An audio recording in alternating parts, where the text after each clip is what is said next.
How to add music to your Facebook profile? In this tutorial, I'll show you the exact steps to add music to your Facebook profile so your visitors can see and play your selected song. First, open the Facebook app on your iPhone or Android device. Next, tap your profile picture to open your Facebook profile. Then, tap on Edit Profile. Scroll down until you find the Music section.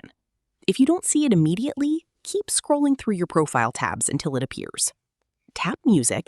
Use the search bar to find the song or artist you want to add. Once you find the song, tap Save. The song will now appear in your Facebook music list. If you want the song to appear on your profile, open the song from your music list. Tap the three dots and choose Pin to Profile. This will display the song near the top of your Facebook profile for visitors to see. That's it. You've successfully added music to your Facebook profile. If this tutorial helped, don't forget to like this video, subscribe to the channel, and turn on notifications for more Facebook tips and tutorials. Thanks for watching, and I'll see you in the next video.